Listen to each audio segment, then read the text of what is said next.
Welcome to Let's Get Real. I am Patricia Ann Young, and this is a show where I talk to entrepreneurs across the country to find out what makes them successful and keeps them at the top of their game.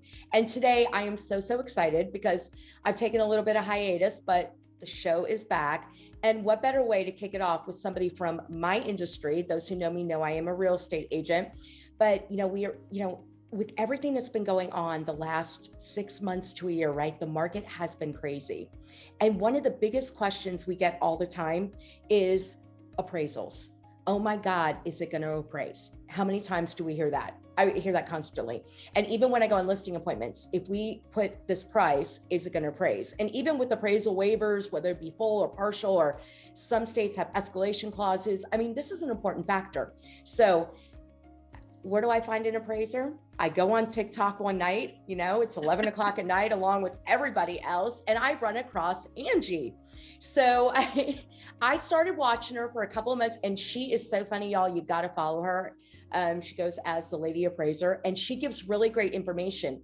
And like I said, since being in this industry, this is what we hear all the time. So I wanted to invite Angie onto the show, and she agreed. So we're going to talk everything about appraisals. So I got some questions that some people had already sent me, and please feel free to put in the comments any questions that you have. So Angie, thank you so much for joining me today. Thank you for having me. I'm so excited. Anytime I can talk about this industry, I'm excited. Got to have passion. So Yes. Let's start off. Tell us, I know you've been in the business for 18 years, so tell us about you. So I actually started when I was in high school. My mom is an appraiser, and she had been for about 15 years at that time, and she still is an appraiser to this day. And like most other real estate professionals, I mean, we have a lot of familial relationships within the industry. Appraising specifically, it's really about who you know and to get into it. And I got lucky. My poor mother had hurt her back and couldn't drive after I got my driver's license. And I was actually taking some college courses in lieu of high school. So she asked if I could drive her around, and all of a sudden I have a career made, and she's recovered. And now I can actually love to geek out about all things real estate. So I got to start on virtue of luck, and a lot of hard work and dedication rolled in after that. But it's a fascinating career. I started 2000, oh my gosh, I can math, 2004-ish, and the market was just slowly increasing. And then I watched that beautiful roller coaster dive down and now up, and now we'll see what's going to happen in the next year or so. Isn't it amazing? I got in 2005, and it was like great. And then we had the great, and I was like, yes. But you know what? It makes people better. It makes better appraisers, makes better agents, because it's education and it's learning. Absolutely. I do not think there would be nearly enough, if I were to start within the past 5 years, nearly enough experience to be gained from the past 5 years that the 2006 market taught me. That was a huge learning curve. You get to really start to understand, because on the appraisal side of it, we're so isolated. I don't actually know as much about the mortgage industry as you would personally, because I really only have to know about my aspect in it. Right. But you start to really learn, because as things are going down, people tell you, people are going to explain more what they need, what's happening, and REOs and foreclosures and short sales, all of this kind of stuff that is something that you need to know how to navigate. And those were a huge item that we had to figure out fairly quickly in that time.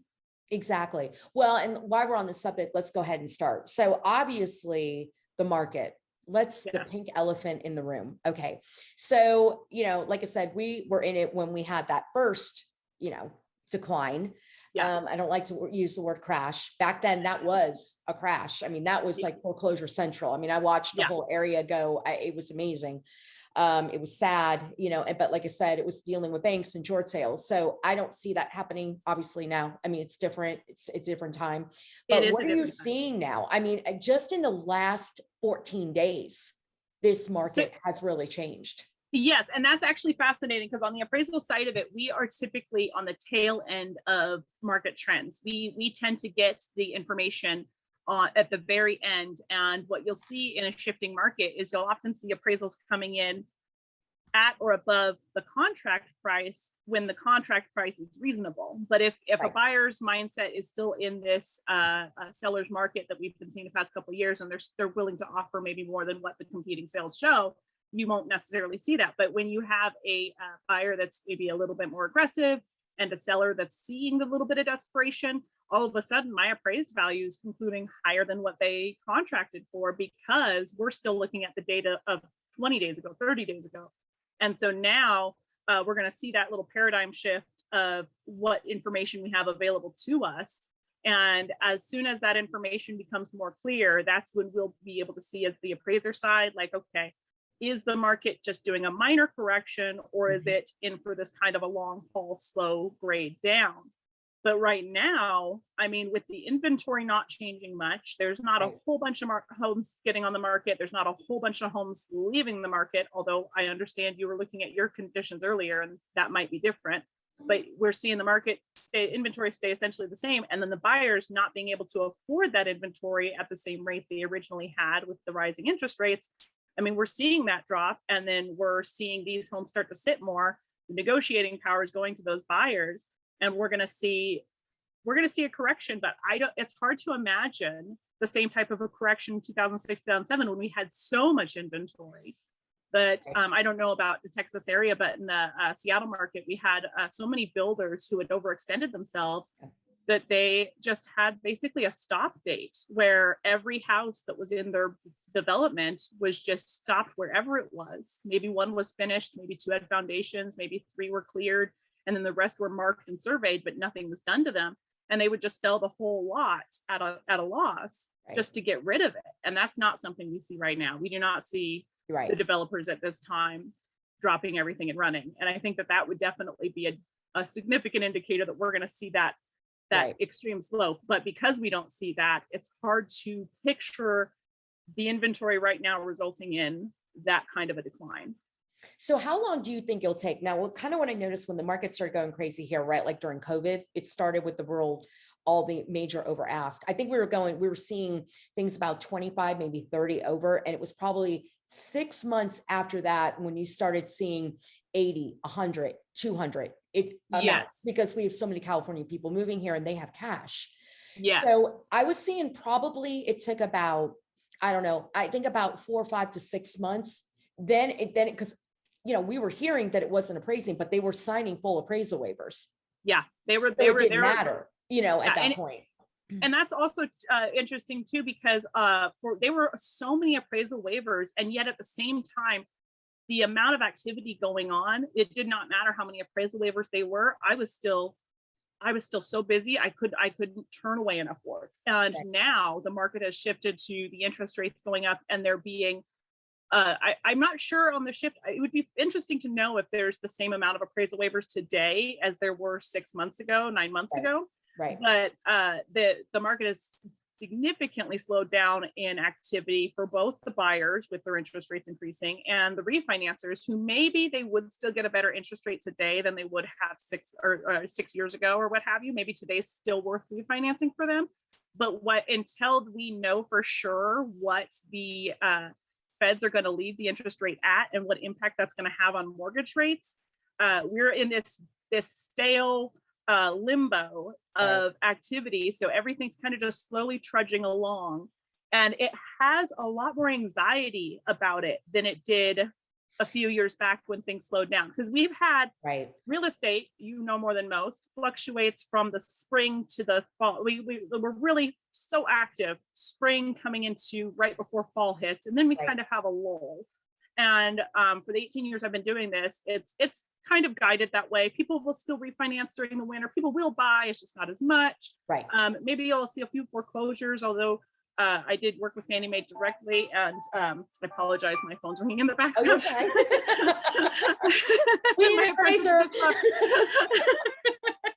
But so we've seen a shift, and the shift is it's just, oh gosh, my mind just went away from where I was at.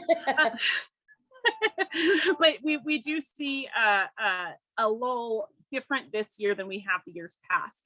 So even though 3 years ago, there was a period right after Christmas, right before we headed into spring, where I was working half the hours I am now, this feels a lot more insecure because I may have enough work right now, but we don't know what is in front of us the same way we felt confident about what was in front of us 3 years ago. I mean, even when COVID hit, the market was just scrambling to find a solution to social distancing our way through this mortgage process. Right. And we as appraisers just kind of followed along with whatever was requested, asked, or allowed. But the market, it never slowed down. It never dropped. It never did anything that we expected it to. But it didn't have the same feeling of unsustainability that this has resulted in now. So this spring, the fact that we're into June and it is a slow movement for us, that is so incredibly rare. Yes. And if I recall, the 2006, 2007 drop, that didn't hit till December, January. Exactly. It was in the fall to winter. In a time period you would expect a difference. Yeah. Whereas this is kind of anticipatory unknown where we're at right now. And so it's hard to imagine what, speculating on the market. I personally believe that once they make an official decision on the interest rates and they say we are going to halt here for a period, I think we're not going to see a lot of change in buyers and refinancers' perspectives because they're going to feel unsafe about what's happening. Like, we're not so low that they say we need to do it now, but we also don't anticipate going up to 8-9%. And I guess there is this anxiety of like, well, maybe they will, maybe they won't, but it's just the unknown has halted everybody's progress.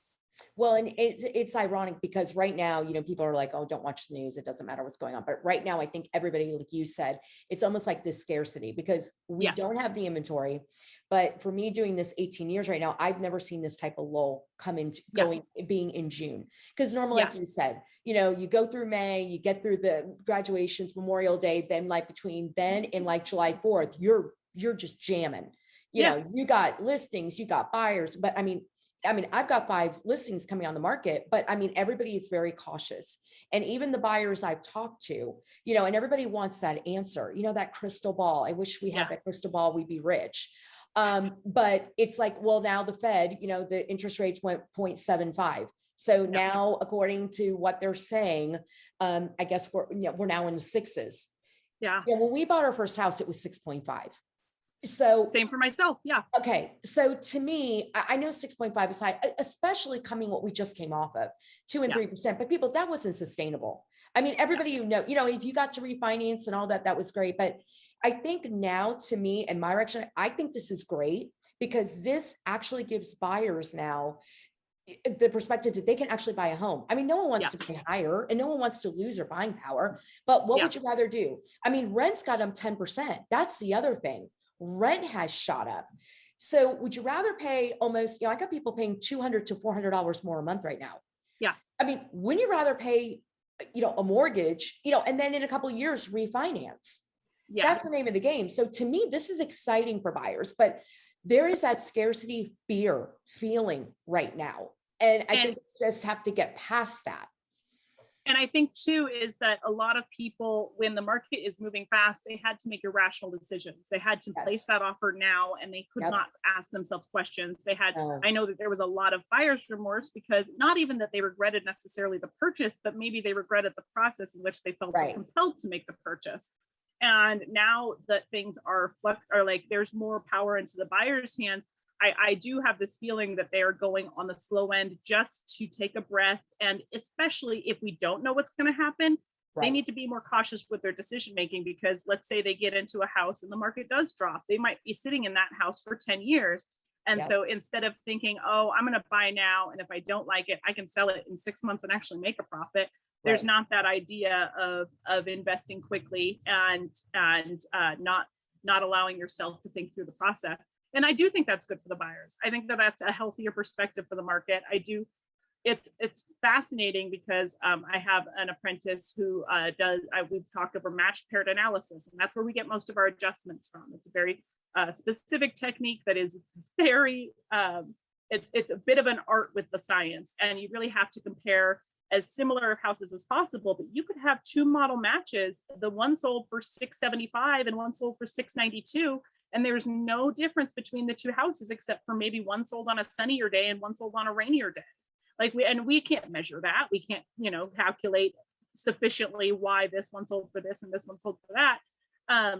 So when there's a little bit more buying power on the buyer's side, it does result in more accurate information for us, accurate data for us to derive our conclusions from. So it is nice to see, but I do think it is that shift is really evident in the fact that, like you said, June is not supposed to be this slow. So the fact that everybody's going slow is very indicative of a cautious buyer mindset. Exactly.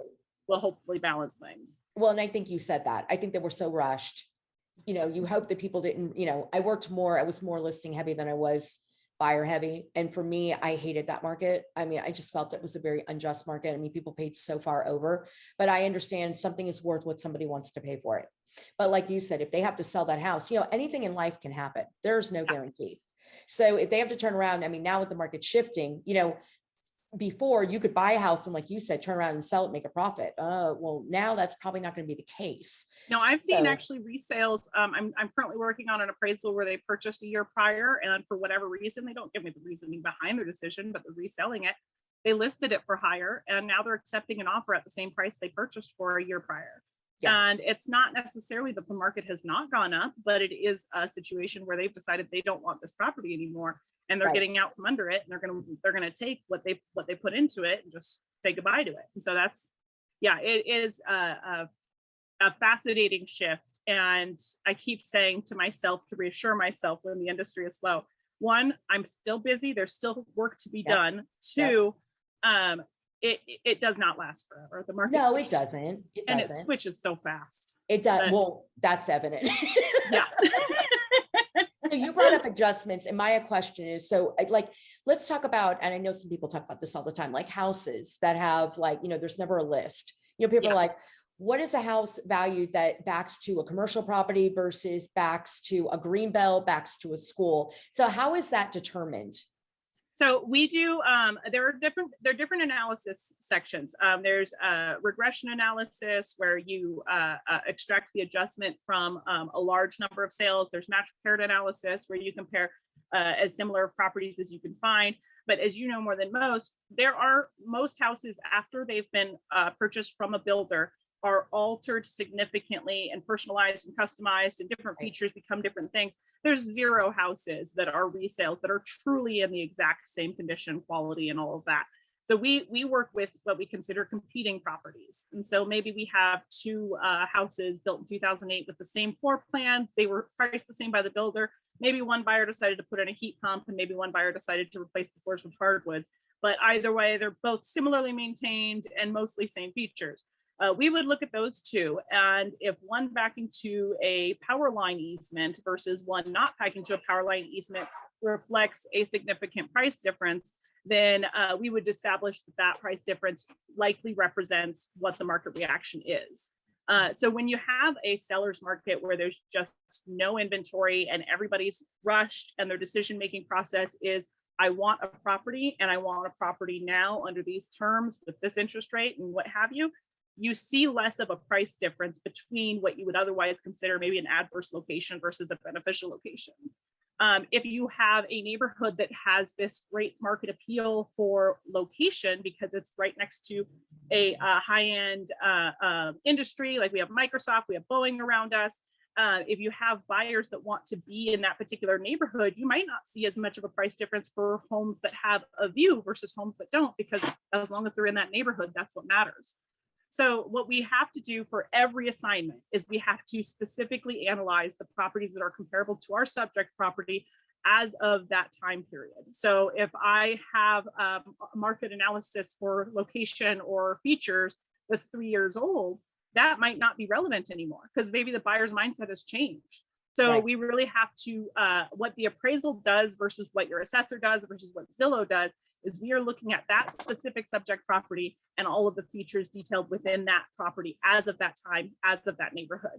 So a lot of people are surprised how much detail goes into a report, but we are not working on a property for maybe 2 weeks at a time, and certainly not for months at a time as a realtor tends to have to, but we do spend the majority of our hours back at the office pulling all of this data and analysis. So the biggest lesson I like to output is that what we can't do is rely on the price per square foot method that I know is still being taught to a lot of realtors across the country.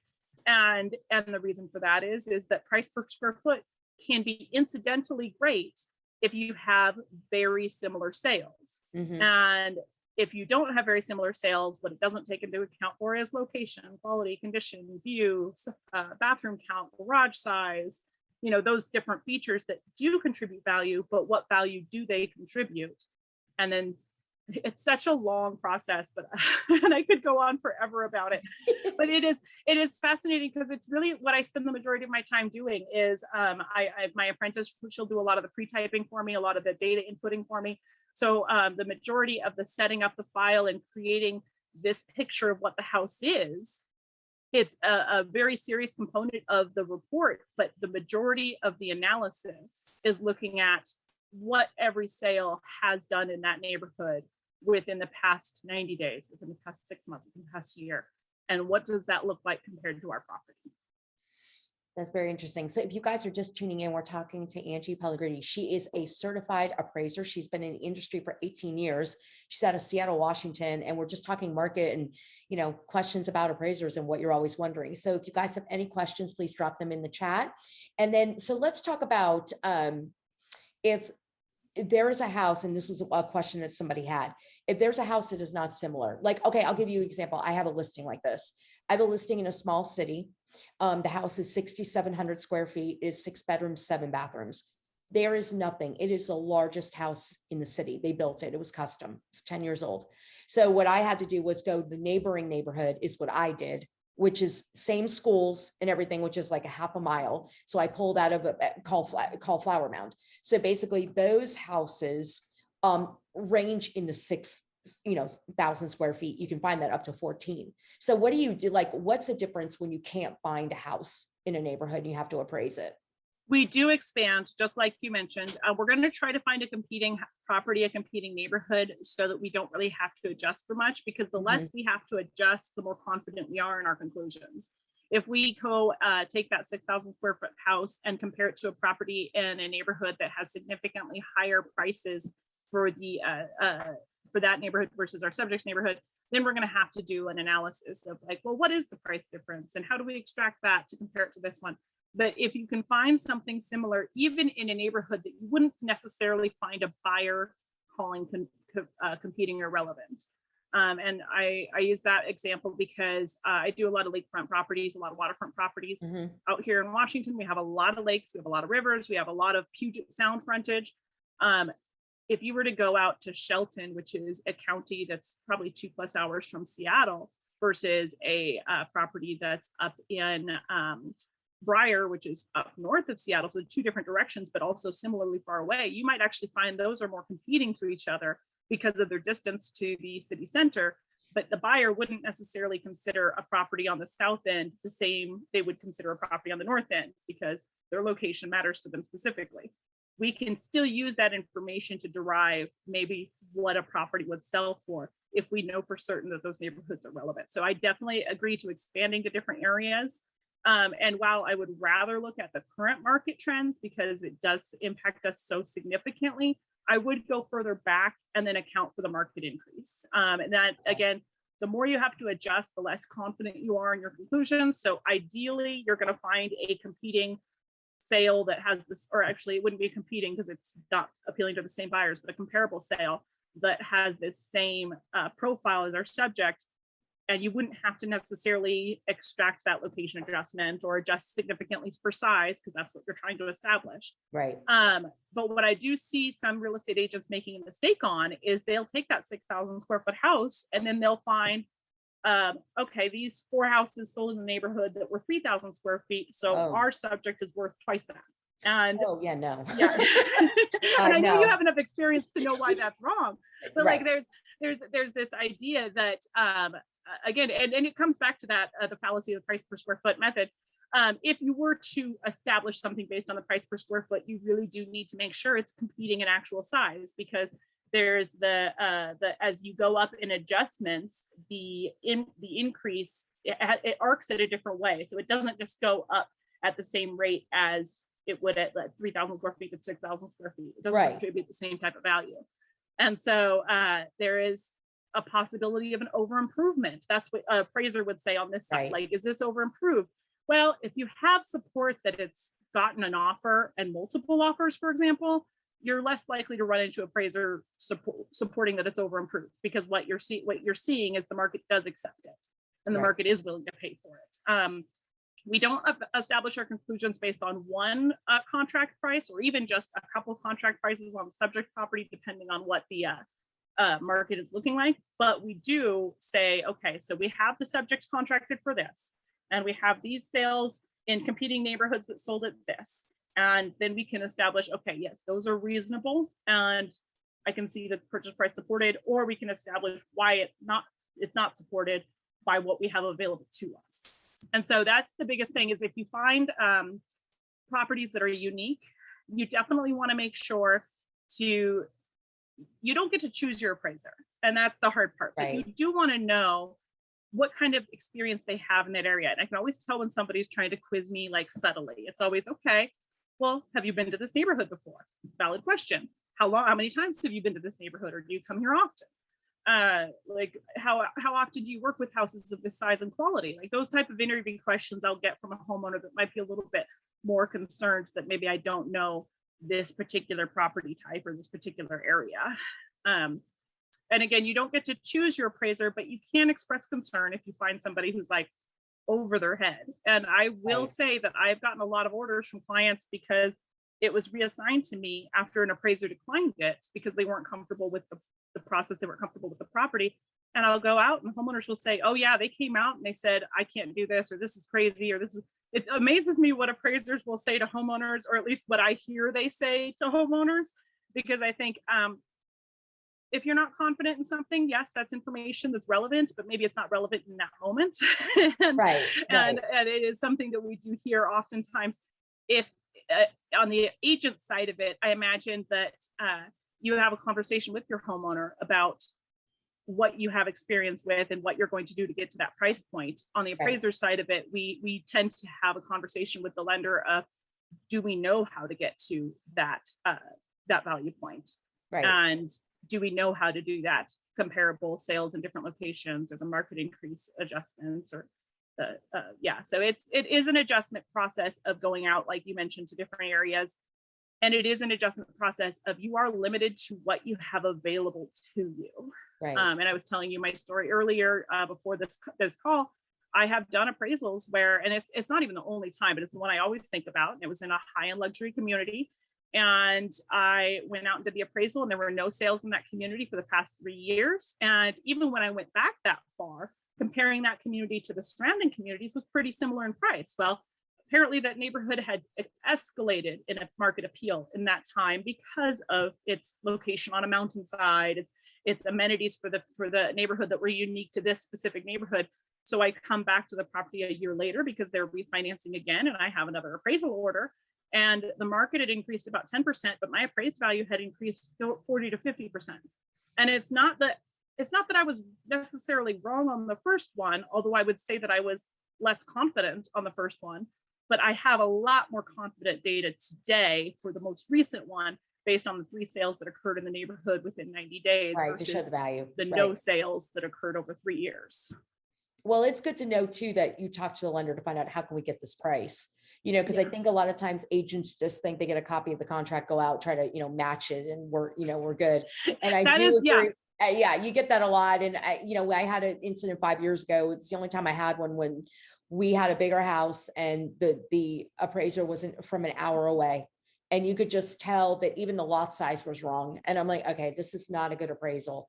So we had to go in, we fought it, we found the numbers, we got it, and we got it up where it needed to be. But it was like, it's good to know that everybody is working to find out like where, where that value is. Yeah. And it's very interesting to see how location, like you were talking about that lake house being on one side, being on the other, how even that, you know, being towards shops and being towards stuff, how that does make a difference within the area. Because I didn't ever think that that stuff would take into consideration. Oh, all of it has a big factor on it. In fact, I tell everybody that there's not one feature that breaks a value. And there's not one item that when I ask the questions, and it's a borrower interview when I'm at a property. Mm-hmm. And if I don't have a chance to do a borrower interview, I'm trying to do that with the real estate agent, either in person or over the phone.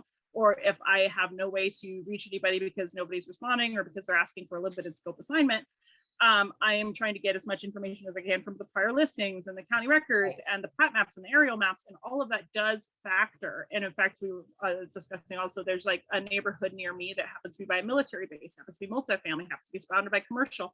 That particular neighborhood is not necessarily comparable to a proximate neighborhood that is residential in nature and is planned development. Right. And so we do look at all of the different features to a home.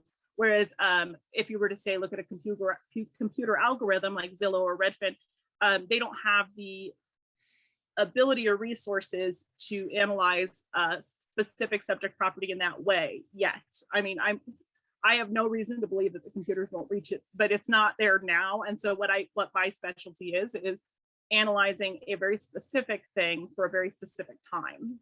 And well, we don't phrase it as trying to like hit the value or hit the purchase price. If we do see a major concern, what appraisers will often do is they'll call, if they're not on the VA panel, if they are fantastic, if you can get a VA loan, the appraisers are required to reach out and to call Tidewater, which is the system where the agent has to provide sales or somebody has to provide sales that they believe supports the value. It doesn't guarantee your value, but it does guarantee that the appraiser on the front end is looking at everything you have available to them. But on our end, I will ask agents, okay, what did you use to conclude at this price point? And what did you use to establish this contract price?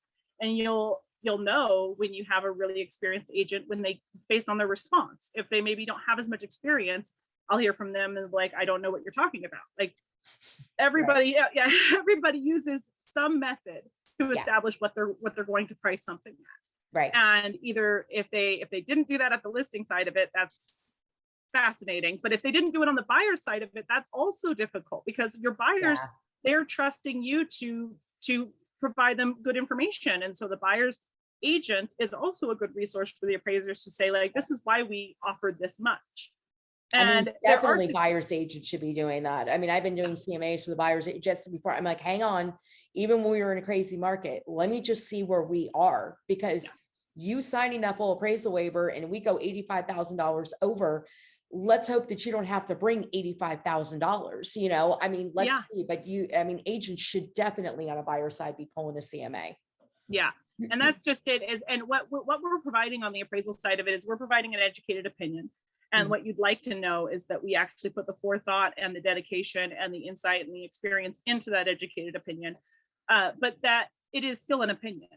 And so while we might have a conclusion that is this, and the selling agent, buying agent, or seller's agent, buyer's agent might have a conclusion that's this, the homeowner might have a conclusion that's this, none of those opinions are invalid. But for the purposes of the loan process, the lender is trying to reach out to somebody who has less interest in the process and their opinion and how it was established. And so oftentimes, and I do this well with people that maybe I'm friends with locally or somebody that I know personally, but like having that different opinion is not an antagonistic thing from the appraiser's perspective. It's just a different opinion. What we run into issues with is that if I have a different opinion from an agent and the agent sends me sales, and if my response is, well, you're dumb for having that opinion, which I know sounds crazy that any professional would respond that way, but I have seen it on the forums. I've seen it in reviews. I've done appraisal reviews where I look at the comments they put in a legally signed appraisal report. And it was, I can't believe somebody sent me these sales. And it's like, that's just insane to me because you're putting some emotion in something that is an emotionless process. Emotional, right? Yeah, it is not. Yeah, the appraiser should have no emotions related to the property. Maybe the homeowner does. Maybe even the agent does. But but the appraiser's aspect should have no emotion to the property. So one of the difficult issues that people run into is reconsideration requests, because appraisers we are paid to be egotistical. We are paid to have big opinions of ourselves. We are paid to validate those opinions and to advocate for our opinions alone. And changing those opinions can be very hard sometimes. And so sometimes, while I may be believing that I'm doing the right thing, it is important to remember that somebody else can give information that could change that opinion. Right. And the defensiveness that exists between appraisers and agents doesn't need to be that. No. Yeah. Again, everybody has to work together. And like when you said, somebody please answer the phone. Agents, answer your phone. I mean, it's very important. You don't know who's calling, but I agree. And a lot of times, like I said, when I list and I look at properties, like I said, I stay within a range, and I'll look within a subdivision, and I'll look within the area, 1-2 miles out, because I want to see what's going on. Then you look at showing reports, and then I call some agents because I want to know, how are your showings going? Or, what did you see, especially in this kind of market? I mean, we have to do that research because pricing now is so important. I mean, now we're starting to say, I know we discussed this before, that still some stuff is still being priced really high. Yeah. And it's, and people are like, well, I don't want to leave money on the table, but yeah, well, if you go that $20,000-$25,000 over, you might end up getting $30,000-$35,000 less, because people now, especially now, buyers are going to be more difficult in this market because of everything they've gone through. So they were always not wanting to overpay for a house, but some of them felt they had no option. At least the houses did appraise, but now in this market, this is completely different. And it is also too, you brought up a point that reminded me of it. There's a lot of people have this idea of this intrinsic value for a property, and what properties do not have is a base value. A lot of people, especially if they've never owned property, or maybe even if they did, but they've lived in a more stabilized market, they have an idea that their house is worth $500,000. Right. But if they sell it for $575,000, they're scamming somebody. If they buy it for $475,000, they're getting a great deal. Or basically that either way, right. It's worth, but it's worth $500,000. Right. And that always makes me laugh, because like, worth $500,000 when and to who? Because it is worth $500,000 to you in your mind. Sure, maybe that's what you paid for it, but the market shifts and it changes. And so what something is worth one day is not necessarily what it's worth a different day. Yeah. And so it is fascinating, because I'll get a lot of comments from people saying that appraisers are perpetuating the scam of the real estate industry every time we conclude at the purchase price. Because if you conclude at the purchase price, you're not doing your job. And it's like, well, our job is to analyze the market. And if the purchase price is supported by the market, then we're going to conclude at that purchase price. It's there. It's not there. It's not that, and your house is never worth exactly $575,000. It's worth between $548,000 and $592,000. But like, there's a value range of what the lowest possible price something is at a certain given time, and the highest possible price at some given at a certain time. And our goal is to find somewhere that matches the fair market value. Right. Which is when a buyer and seller are working in their own self-interest, which means that when we have a skewed market where the seller is getting the best advantage, then they're getting the self-interest prioritized. I've mentioned that in a video before, that their self-interest is prioritized, and the appraisal can't necessarily meet it. But when a seller's market, the buyer might get their self-interest prioritized, and the appraisal would potentially exceed that. And so it is an analysis process that does not conclude in a fact. And that's, I think, the hardest thing for a lot of people to recognize, that we're providing insight to a lending industry, or to a lending or mortgage transaction, that is not necessarily a self-evident truth that everybody has to recognize. Because if somebody disagrees with my opinion, then that's exactly the limit to what that means, is that they disagree with my opinion. Yeah. But it's not that they're wrong, or that I'm wrong, or that there is a right or a wrong. It's just a difference of opinion. So yeah, we do see a lot of people getting frustrated when we come in at the contract price. We get a lot of people that are frustrated when we come in below, and even people that are frustrated when we come in above. I like to say we are everybody's favorite villain in their story. Nobody is a fan, but that's okay. I mean, like you said, I mean, we know this from the opinion, like as agents. I mean, we're not appraisers, but we notice that too, because I mean, we look at the numbers. and then you got to, like you said, between a certain square footage. I mean, we know, I mean, it's kind of like, okay, well, if you value it, if you're going to put in, a price on something, instead of doing, like $599, or do, instead of doing 600, do $599 because you get this buyer pool. I mean, we know the difference. We see it. I mean, yeah, mistakes happen, but again, it's all an opinion. It's just like the buyer, like you said, we bought the house. We think the house is worth $575. It's the first thing I say to a seller. So what's the number that you have in mind for your house? And I'll hear them and I'll be like, where do you, okay, stop watching the news, and it's true, but then when you show numbers don't lie, and that's our proof that we have to go by. I don't want to underprice because I don't want to leave money on the table, and I don't want to overprice. You put it where it needs to go, right at that market value. Then if a buyer wants to come along and pay $575 for it, well, then they'll pay $575 for it, and they'll sign an appraisal waiver. And that's, but it is an opinion. Yeah, exactly. And the buyer's opinion might be that it's worth more to them. Like you mentioned, that they can get into it now. They might know they're overpaying by what they would like to pay, but at least they're getting the house. Right. So, and there's also other factors that come into play. Like somebody maybe wants a particular school district, but it's not that the entire community says they want the school district. It's this person knows that her cousin's kids are going to this school and she wants that school district. Yeah. And so everybody's impetus to buy is like a little bit different, but it means that they're valuing things differently. And so every time, like, I always have to catch myself. I'm not a big fan of golf. Personally, I don't love golfing. I don't love golf neighborhoods, but there is a premium for golf neighborhoods in my community. And if I valued them based on what I would personally pay to live in a golf community, like I'm not doing justice to that appraisal. I need to be appraising it based on what the community says they're valuing the golf community as. And so like that's a big an issue, is that anytime somebody gets in their head that price is this, and they haven't, it's a preconceived idea. It's just a notion that they've heard. Maybe they saw it on Zillow. Maybe they had a conversation a few years back with a realtor. They have it, the price is this. They're going to probably be the most difficult to work with, I'm sure, on your end, and specifically on our end when it comes to providing our conclusions, because this mindset of theirs is a fact in their head, regardless of what the data says. Exactly. Okay, we've got a couple questions. Jacqueline had said, how are appraisers navigating this quickly changing market, and what are the changes? And are sellers, buyers appealing more appraisals? If so, what are their options if they want to appeal?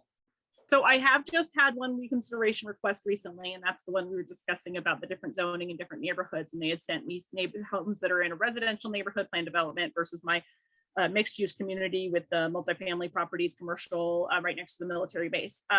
So what I would recommend for somebody in this perspective of this agent here, they wanted to provide sales to me that reflected that I provided the wrong conclusion or a lower conclusion. I sent back to them essentially what I'm saying here is I showed them a few photos of the zoning and the aerial photos, and I showed them my comparables, which some of them were outside of the neighborhood, but they were also in competing style neighborhoods versus the supplemental sales that they had sent over. And I just mentioned that these ones actually are in a different type of community. I recommend searching for in a community that is competing directly in the subject's design. So the best thing you can do if you're trying to rebuttal an appraisal is provide data. And the worst thing that tends to come up is, again, the emotional aspect in what should not be an emotional issue for the appraiser. The appraiser should not be appealed to on the emotion sense of, well, I like this neighborhood because I really want to be within walking distance of this particular park. And that's fantastic. But the other buyers in this neighborhood don't support that there's a price difference for being close to this particular park. So what do you see that is actually outside of your own opinion that supports this conclusion? And if you can provide sales that say maybe are more recent or maybe are more similar in size, but they might be outside of the subject direct neighborhood, but they are in a competing style neighborhood, you're going to be at your best bet. And the biggest problem with reconsideration requests is that when you are working with a qualified and experienced appraiser, most likely any sales you send them, they have already seen. However, there are circumstances where maybe the appraiser had like just a mind gap that day and they did not see anything. And you look at the report and you're like, wait, I have this great sale they didn't use, send that over. If you are looking and expanding your parameters to find solely based on price, you're going to have the worst time convincing somebody else of that conclusion. Because what you really have to convince them is not that homes are selling at this price. You need to convince them that the homes that are like our subject are selling at this price. Are they selling at that price? And that's kind of the biggest problem we'll come at, is that sometimes I'll get somebody to say, well, this duplex down the road sold for 600,000, so my house should be worth such and such. Well, your house is a single family residence, so it's not the same as a duplex. Like, that's just that Right. They're really throwing out basically everything they can to try to get that number up. Right. And we see it, we know why. We get that the advocacy role, either on the borrower's end for themselves or the realtor's end for their clients, we get that that's something that they have to push. We do want to make sure that we're discussing things professionally and not saying anything inappropriately rude to somebody who provides us for sales. But we do see when there's a push. I've seen people in planned developments where they had 6 model match sales within 90 days provide me sales that were 3 miles away, that were maybe closer to the interstate or closer to the colleges or closer to something different than our subject neighborhood. And my first question that I don't really get to ask to a lot of agents and borrowers, because I can't discuss analysis, would be, why are these more comparable than these ones? And oftentimes the honest answer would be, well, these ones sold for more. And it's not necessarily right. that there's actually verification to it. Maybe they'll say that, oh, I had better landscaping, or I had better granite countertops, but you want to make sure that you're looking at the most similar to your subject. If right. You've got a renovated sale, expand the parameters to some competing neighborhoods, but make sure they are competing. And with that, when we have less sales, when we have less data, we cannot be as accurate in our opinions, or at least I hate the word accuracy, because again, opinions aren't necessarily accurate or inaccurate, but we are less supported in our opinions. And the more confident the more information we have about a property, the more confident we can be in our conclusions. So while this market shifts, we have a lot of data that's 30 days old, 60 days old. Right. That data is going to change over time. And you're going to start seeing people, lenders and underwriters asking, well, how can you conclude at 550 when there's 3 listings right now at 525? And the answer is that we might be starting to see that shift, where the lender wants us to consider adjusting for a downward trajectory, downward slide. And we have to do that based on the best available information we have to us. Just the same as when the market started to increase and we were seeing all those pending sales, which also were very misleading, because you can't, at least in our area, I don't know if it's the same for Texas, you can't change the contract price, the pending price, to the actual contract price. So you're seeing these houses that are pending for 600 that we're going to sell for 700. And you have to disclose all of that in the report and say, well, the market actually shows a 15% price escalation above the listing price. And it's a lot of analytical data. And it can be very confusing, and you can get caught in the weeds. But it is the market that we're seeing now, with the slower reactions of the buyers, we're able to kind of take our time too, and really go maybe a little deeper, maybe take a little longer on our process. Well, it's very interesting to know they do put that trajectory in there, whether it be going up or going down. And that, to take that into consideration, because before everything caught up here, this stuff wasn't appraising. I mean, a lot of times as buyer's agents, we wouldn't know, or selling it, we wouldn't know, as a selling agent, I was kind of curious, did we even come close, because you wanted to know after the sale. Because a lot of times I would call after the sale and I'm like, I know we're done, I'm just curious, did we even get in the ballpark? And in the beginning of that crazy, they weren't even close. I mean, these people brought a lot of cash, but then in the last 3 months, 4 months, oh yeah, that 200,000 over was going, or it was only like $5,000 off. And you're like, oh my God, that's $200,000 more than what it's listed for. That's insane, and only to be off either appraising or only being off 5,000. So it is. And that's kind of what it is we're looking at the information. So if there's information out there, that's what we're looking at. Our goal is not to look at solely cash transactions. But most transactions right now aren't solely cash. Like you said, they're bringing cash to the table, but they're still financing a portion of it. And so when there is a financial element to the transaction, that means that there's more likely to be oversight. You're going to have if it's a conventional, if it's an FHA loan, especially, but if it's a conventional loan, depending on how they write the comments at the end of the transaction for the listing agent, I can at least confirm that an underwriter reviewed this, potentially an appraisal reviewed this, potentially other people outside of just the buyer and their cash offer reviewed this. And we can say, okay, so with that, that means that this has support at this sales price. Whereas if it's a solely cash transaction, like they can play ball, they can do whatever they want with the money. They can do whatever they want. There's no appraisal, right? You know, good luck. Don't call me to list it, but yeah. Thank you. I don't care how much we pay over. Oh, okay. Okay, we have another question. Nora had a couple. She said she's an HOA president, and sometimes she gets these questions. It's the emoji with the hand over the head. I like that. Does a particular exterior color paint devalue a home, like navy or navy blue or teal? And will rock pathways on our landscaping devalue our home? Are two of the ones.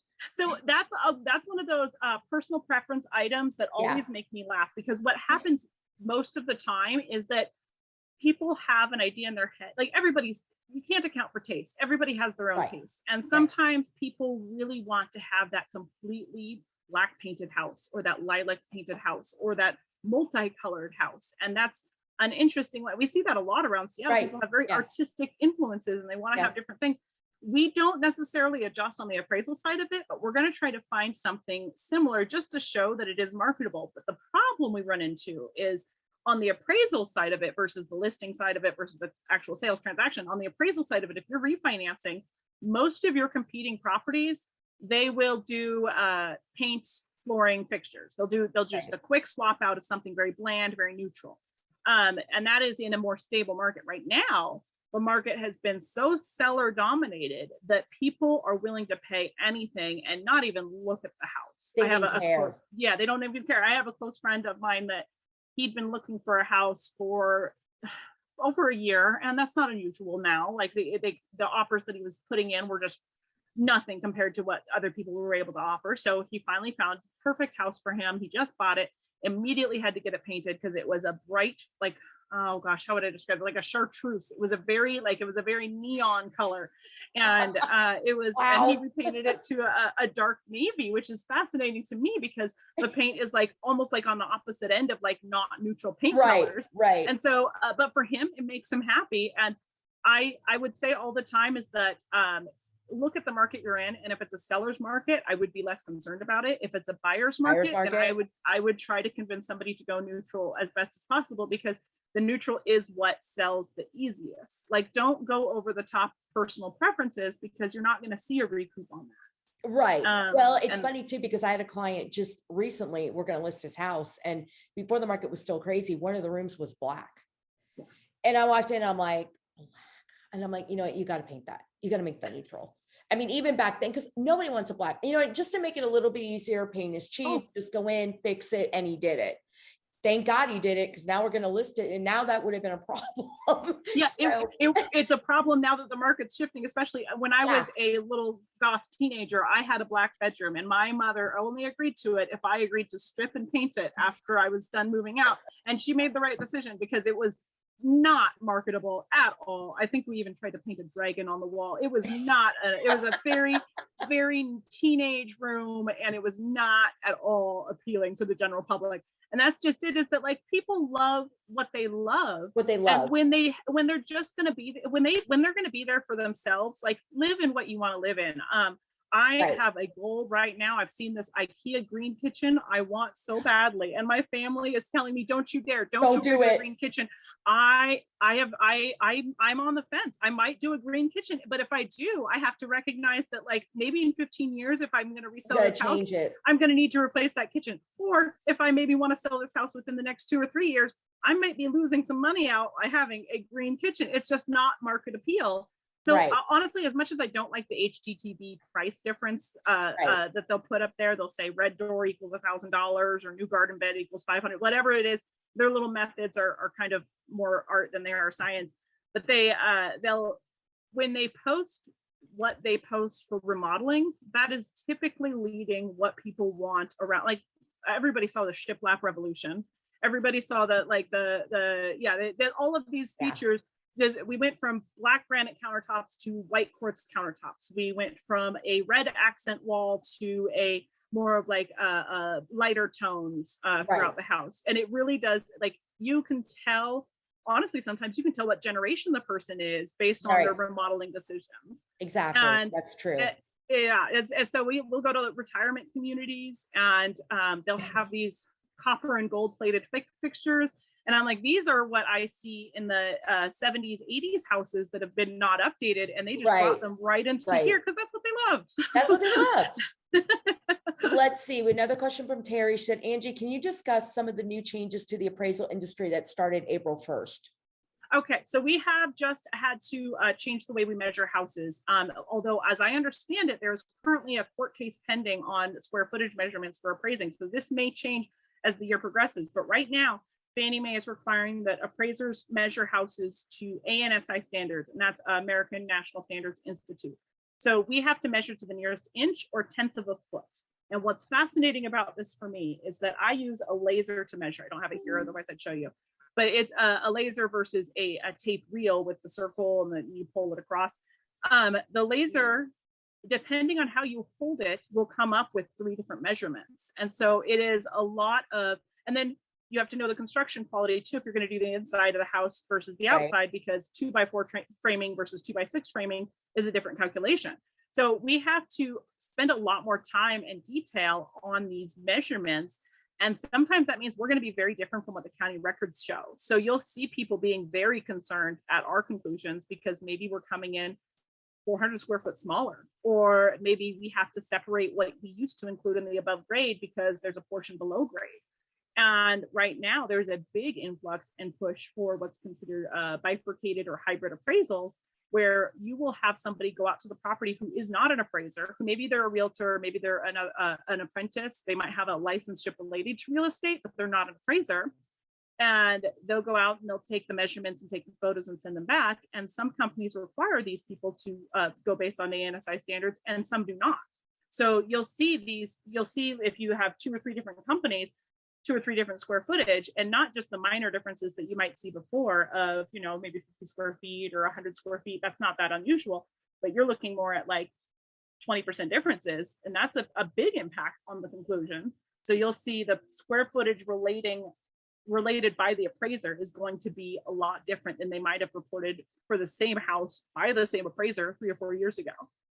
Yeah, wow. It's very different. That's very different. Yeah, because right here, I know square footage. I mean, right now, like I know when someone builds a new house and they take it and they put, from the tax records to CAD, it'll go off a little bit. But a lot of times if they're not sure, then I'm like, well, let's get an appraiser to measure, because I mean, that a lot of times that leads to a lawsuit, because I mean, and especially if you're 300 or 400 square feet off, that's a lot. I mean, whether you go by price per square foot, it doesn't matter. That's a huge amount of what we can ask for. That could be a $50,000 difference. Oh yeah. So, yeah. Whether you use price per square foot or not, the contributory value of the square footage matters. Very. In fact, it had a big difference on a waterfront property I did where they had a sub basement, which I don't know how common those are in Texas, but we have a lot of hills and cliff sides here. So we'll have a main floor, and then we'll have a basement, and then we'll have a sub basement. So it's essentially 3 levels, but 2 of them are half below grade. And so in that sub basement, my software didn't calculate it as basement square footage. So all it calculated was the upper floor and the basement, and I didn't catch it. And so I submitted the report, and they came back and said, hey, we noticed the basement measurement doesn't match your sketch, because it did. The sketch was in there, but it didn't actually translate to the report itself. That had a big impact on the price. And so I remember telling, I can't remember, it must have been my apprentice or my mother, who I still call for help all the time, saying like, I just don't know how this one didn't come in, because there was so much data available. Like, what happened? What happened? And it was my software. So the agent, very kindly, she wasn't rude to me. I really appreciated her graciousness. She called and she goes, I noticed this issue from the sketch to the basement, and I was just wondering if that's it. And I'm thinking like, no, there's no way. There's no way. Of course I say, oh, I'll double check. And yeah, it was absolutely the wrong square footage. It made a huge difference. That's a whole level of the house not being calculated. Right. Yeah, that does make a difference. I mean, things happen. Yeah. All right. So Barbara's got all right, Barbara, you're killing me. All right. She said, from a friend who is an appraiser here in Connecticut, as interest rates rise, buyers will qualify for less value will qualify for less values as the homes come down, coupled with inflation and possibility of recession.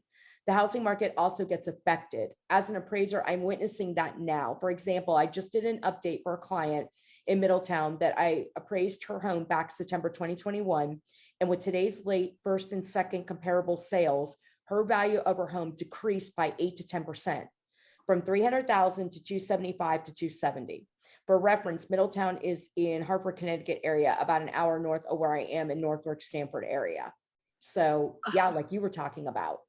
It's harsh because we do have to take into account, we get update requests less often now than I did as the market was declining, because they tend to test the waters on these updates. They'll send it out if they are trying to see if something's wrong. But I haven't had to report that the market's declined on an update in years.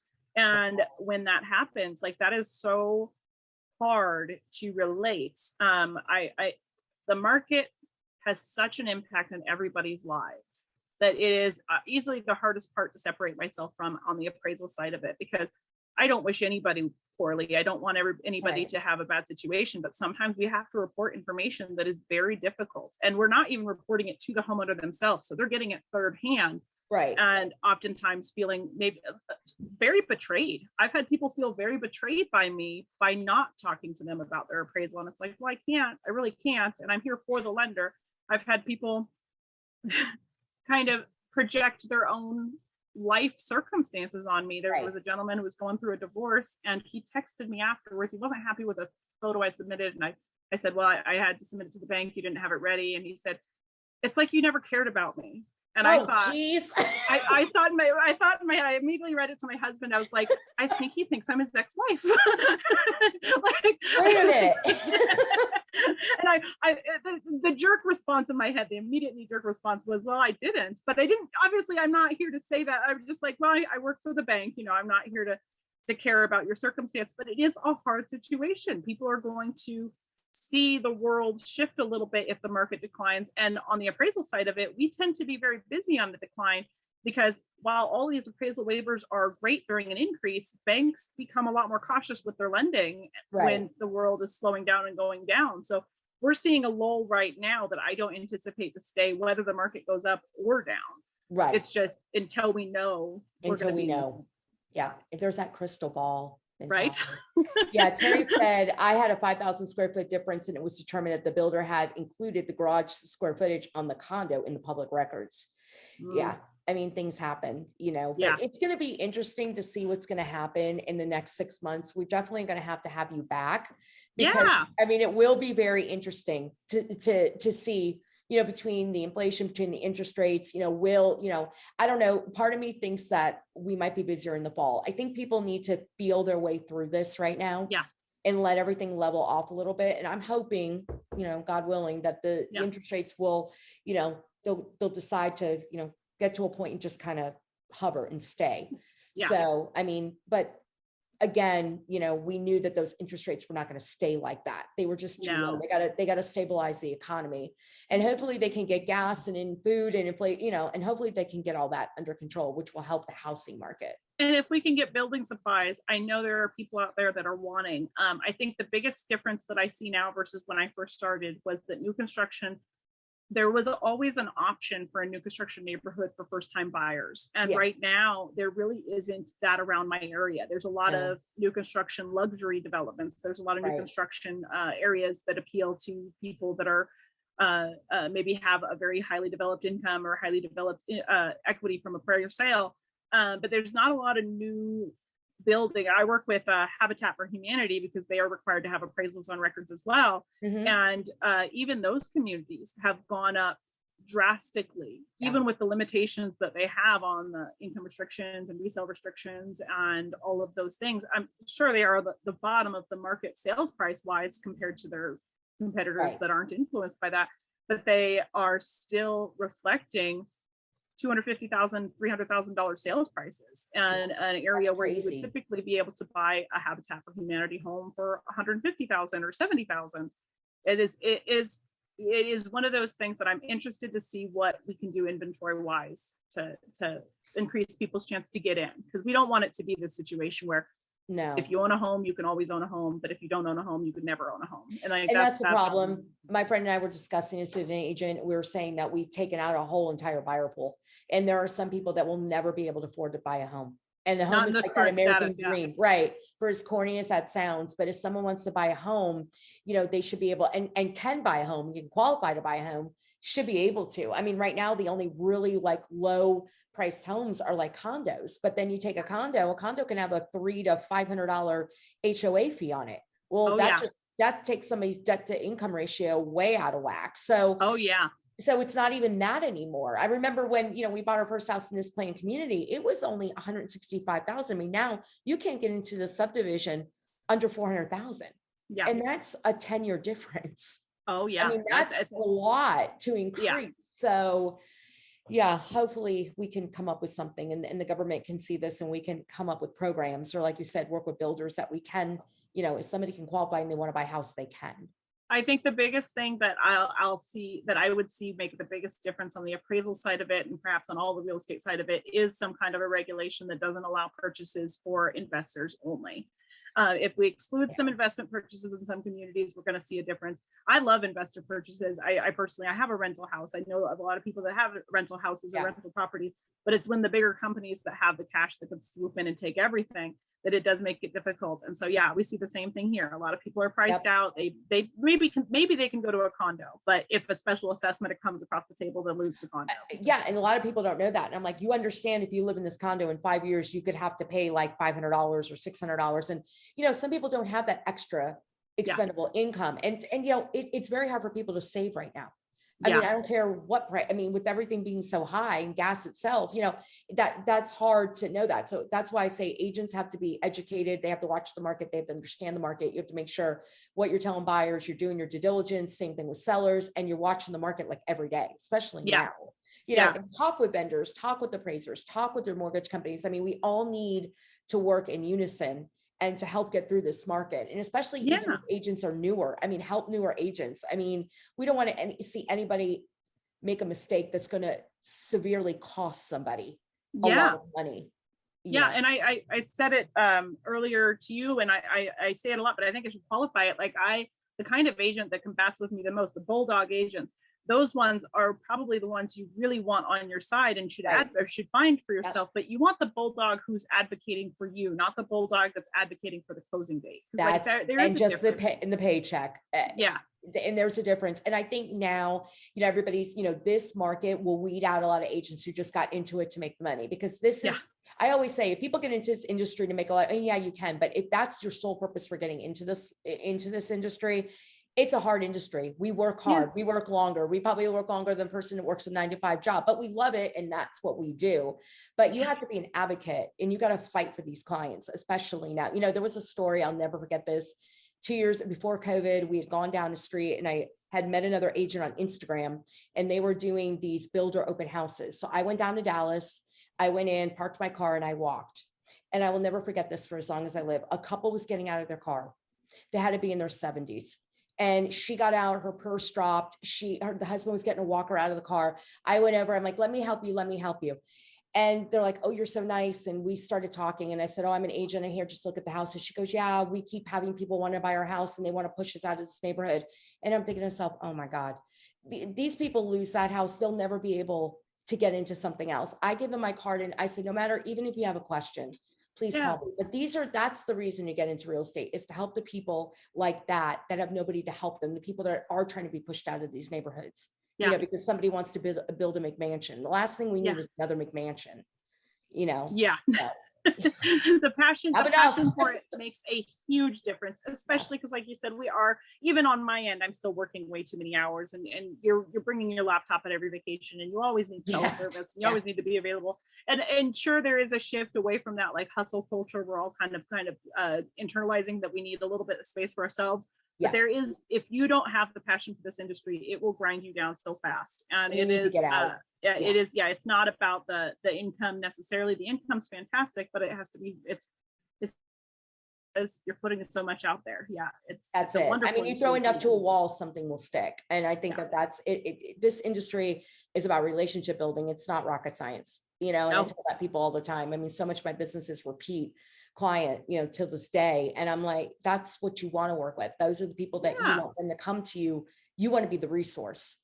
Yeah. So yeah. And on our end, we have this idea that it's all mathematical. Even appraisers will have this idea that it's all mathematical, and it's really not, because if it was, Zillow would have destroyed us years ago. Like it's not just about the math. It's about a lot of analysis and understanding your area and your market. And so it really is a fascinating field to be in that, again, I could just drone on for hours about. Exactly.